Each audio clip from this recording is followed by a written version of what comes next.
마태복음 1장 12절부터 25절까지 이 성탄절이 올 때마다 항상 이 무슨 말씀을 전해야 되는지 늘 하나님 앞에 기도합니다.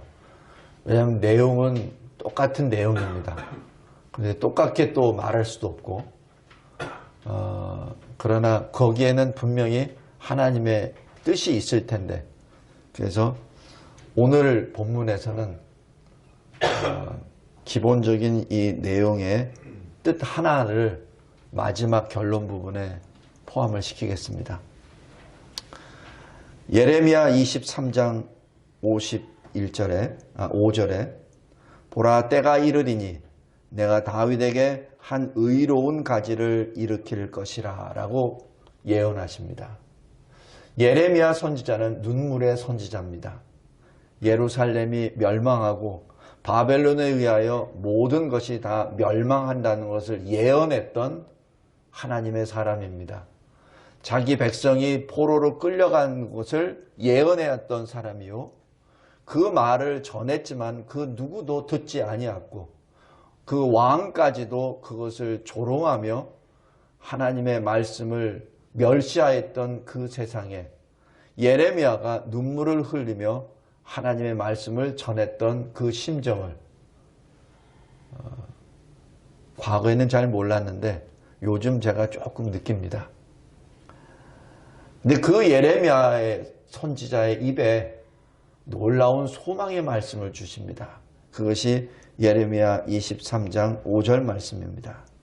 때가 이르리니, 때가 있다는 얘기죠. 하나님의 때가 있다는 얘기입니다.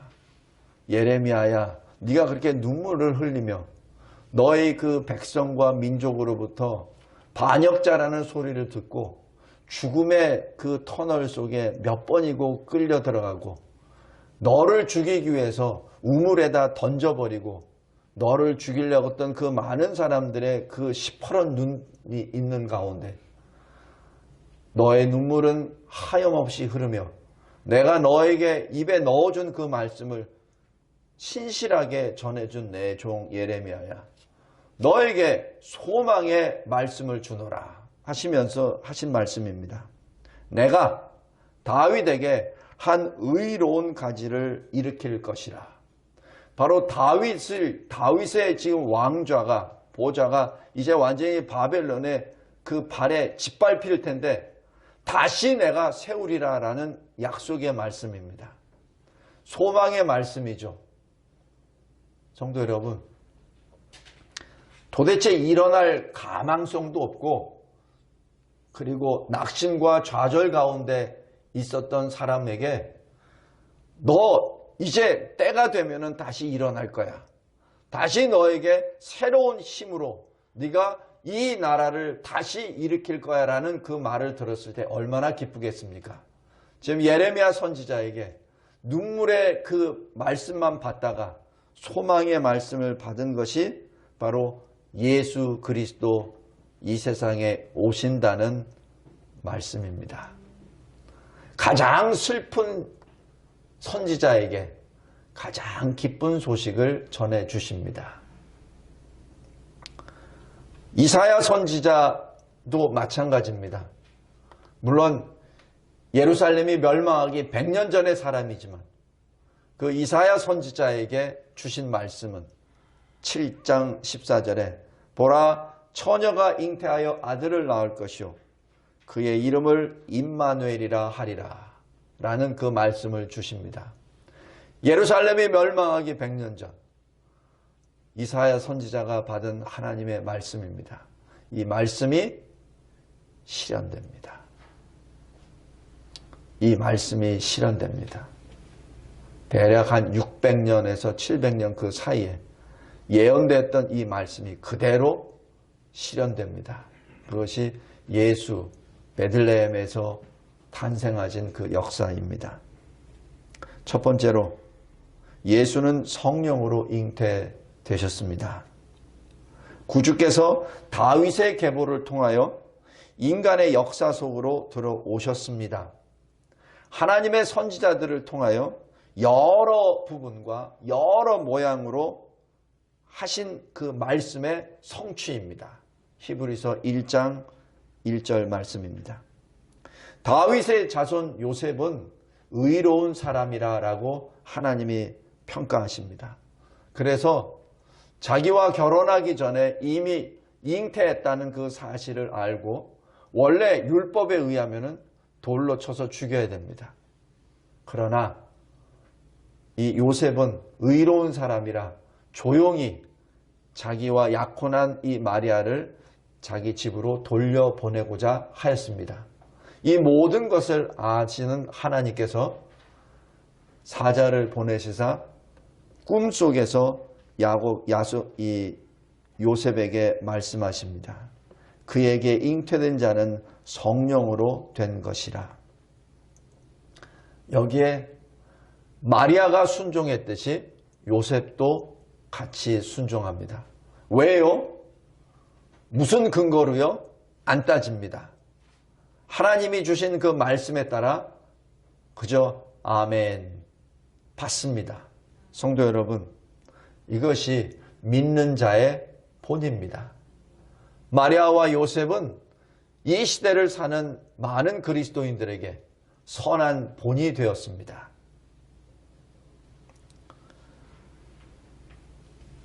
만물을 창조하신 그 말씀이 이 육신이 되어 우리 가운데 거하셨습니다. 그분이 바로 하나님의 독생자 예수 그리스도이십니다. 바로 그분이 은혜와 진리이십니다. 은혜란 눈에 보이지 않죠. 진리도 눈에 보이지 않습니다. 그러나 그 눈에 보이지 않는 그 말씀 자체가 육신을 입고 우리 가운데 우리 모습으로 오셨습니다. 왜? 우리를 위하여. 많이 배운 자나 배우지 못한 자나 모든 자가 다 만져보고 그의 말씀을 들을 수 있고 그와 함께 동행할 수 있도록 직접 우리 모습으로 오셨습니다. 요한복음 1장 3절 그리고 14절입니다. 두 번째, 예수는 자기 백성을 그들의 죄에서 구원하시기 위하여 오신 구주이십니다. 예수님은 근본 하나님의 본체이시나 자기를 비워 사람의 모양으로 나타나사 자기를 낮추시고 십자가에 죽기까지 복종하심으로 우리를 위하여 새로운 살 길을 열어놓으신 구원의 창시자입니다. 빌립보서 2장 6절에서 8절, 히브리서 10장 20절, 히브리서 2장 10절입니다. 첫사람 아담이 범죄함으로 말미암아 에덴으로부터 쫓겨나갔습니다. 그리고 하나님이 두루 도는 화염검을 그 생명나무 이르는 데 세워놓으시고 구룹 천사들을 배치하셨습니다. 그래서 어느 누구도 살아서 그 생명나무로 들어갈 수 없게 만드셨죠. 왜냐하면 죄인이 그 길을 걸어가게 되면, 죄인이 생명나무를 먹게 되면, 죄인이 죽지 않는다면 그것은 지옥이 되어버립니다. 에덴이 하나님의 성소가 지옥으로 변화되어 버립니다.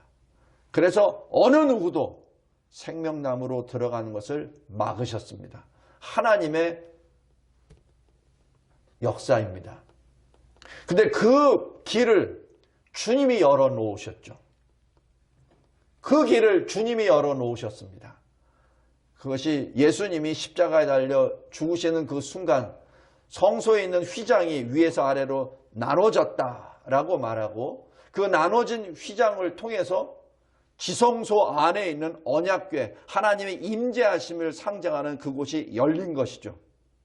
예수의 죽으심으로 말미암아 그 길이 과거에는 대제사장 한 명만 1년에 한 번 들어갈 수 있었던 그 길을 이제는 예수 그리스도의 이름으로 언제든지 들어갈 수 있게 되는 새로운 살 길이 되었습니다.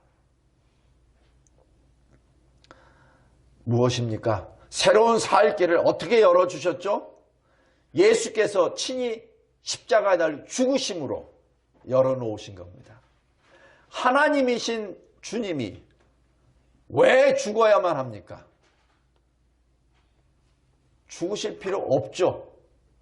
그러나 하나님의 공의의 거룩의 그 역사를 충족시키기 위해서 죄가 없는 완전한 사람이 그 피를, 생명을 하나님 앞에 드려야 되므로 완전한 사람이 없기에 완전하신 하나님이 완전하신 사람으로 오셔서 그 피를, 생명을 내려놓으신 것입니다.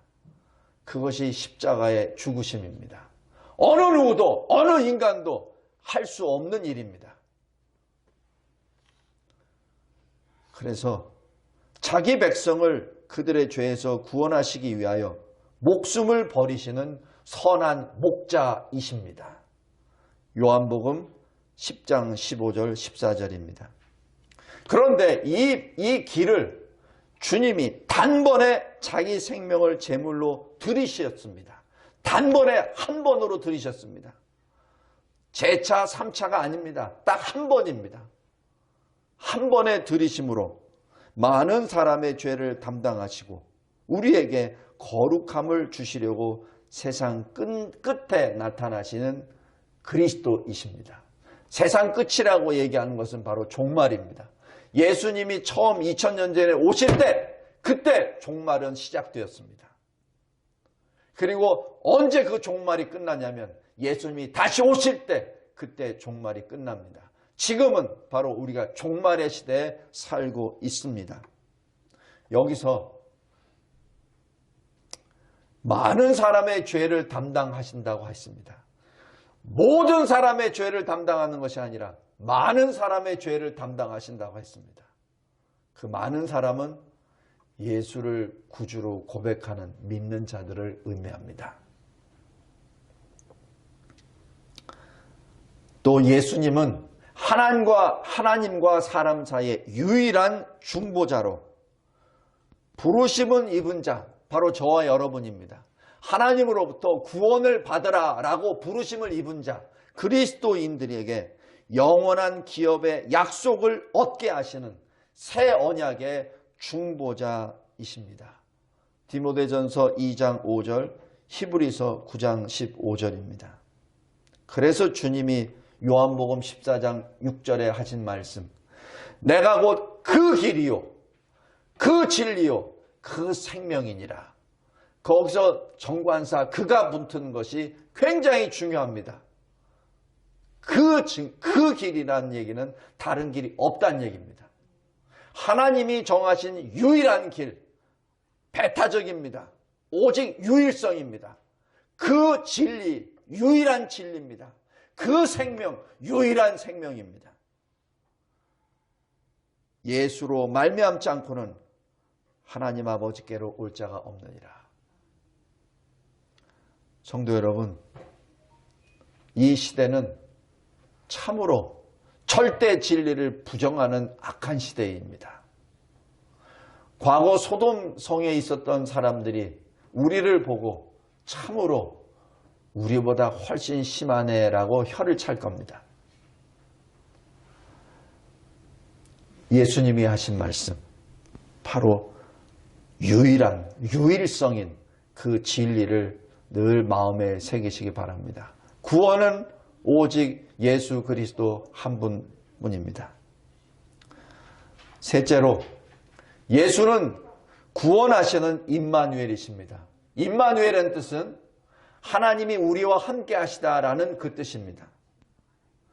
성도 여러분, 예수께서 우리를 구원하실 때 인터넷으로 멀리 비대면으로 원격 조정하여 우리를 구원하신 분이 결코 아닙니다. 예수님은 우리를 구원하시기 위하여 직접 오신 분입니다. 하나님이 죄인의 모습으로 오신 것이죠.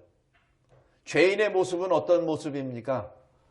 태어나서 성장하고 늙고 병들어 죽는 그 존재입니다. 흙으로 돌아가는 존재입니다. 그러나 하나님이 바로 그 흙으로 돌아가는 존재로 오신 것이죠. 하나님의 비하입니다. 완전하신 하나님, 하늘에 계신 하나님, 무한하신 하나님께서 낮고 낮은 우리와 같은 모습으로 썩어서 흙으로 돌아가는 존재로, 제한된 존재로 오셨다는 것이죠. 왜? 우리를 구원하시기 위해요. 어떻게? 우리와 함께 거하시며, 우리와 함께 살고, 우리와 함께 고통을 지고, 우리와 함께 죽음의 길을 걸어가며, 아니 죽음의 길을 앞서 걸어가시며, 주님이 우리를 구원해 주십니다. 그분이 우리의 임마누엘 주 예수 그리스도이십니다. 주님은 분명 말씀으로 창조하셨기에 우리를 말씀으로 구원도 하실 수 있는 하나님이십니다. 그러나 왜 그렇게 하셨을까요? 왜냐하면 그 하나님의 거룩 공의를 말씀으로는 충족이 안 됩니다. 바로 생명으로 충족이 됩니다. 그래서 주님이 이 세상에 오셨습니다. 각 사람에게 비추는 참 빛으로 오셨습니다. 요한복음 1장 9절 4절입니다. 우리와 함께 계시며 우리의 구원을 성취하십니다. 호세아서 2장 23절, 로마서 9장 25절에 이런 말씀이 기록됩니다. 내가 내 백성 아닌 자를 내 백성이라, 사랑하지 아니하는 자를 내가 사랑하는 자라라고 부르리라 라고 말씀합니다. 무엇이죠? 간음하고 떠나가 버린 자기 아내를 향하여 하나님께서 부르는 남편으로서 그 타락한 아내를 부릅니다. 성도 여러분, 우리가 하나님의 말씀을 떠나버렸고 하나님의 임재로부터 떠난 그 자체가 이렇게 큰 죄입니다. 나는 하나님의 백성이 아닙니다 라고 이야기하는 그 자를 향하여 너는 내 백성이라, 나는 하나님의 말씀을 듣고 싶지 않아요, 나는 하나님을 사랑하지 않아요 라고 소리 질러 부르짖는 그 자를 향하여 내가 너를 사랑하노라 라고 말씀합니다.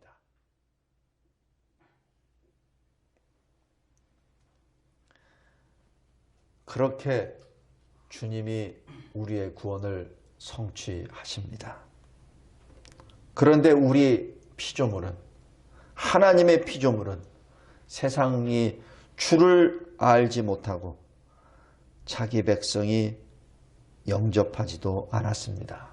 요한복음 1장 10절 11절입니다.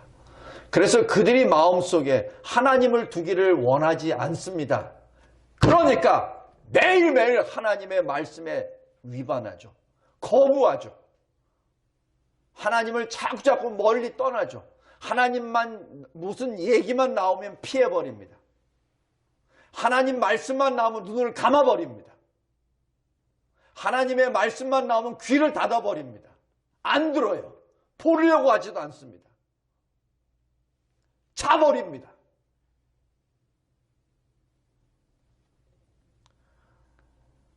그를 향하여 로마서 10장 21절, 이사야서 65장 2절에 이렇게 말씀합니다.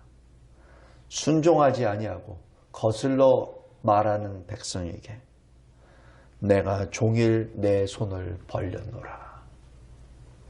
이것이 하나님의 사랑입니다. 이것이 하나님의 구원의 방법입니다. 하나님은 하나님의 말씀을 듣지 않고 거스르는 자기 백성을 향하여 두 손을 종일토록 들고 내게로 오라라고 말씀하십니다. 성도 여러분, 바로 우리가 그 손에 못을 박은 죄인입니다.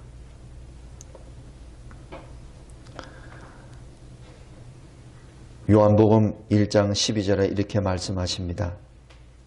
주를 영접하는 자, 주의 이름을 믿는 자, 그들은 오직 하나님께로부터 난 자이니 그들에게 하나님의 자녀가 되는 권세를 주시리라. 성도 여러분,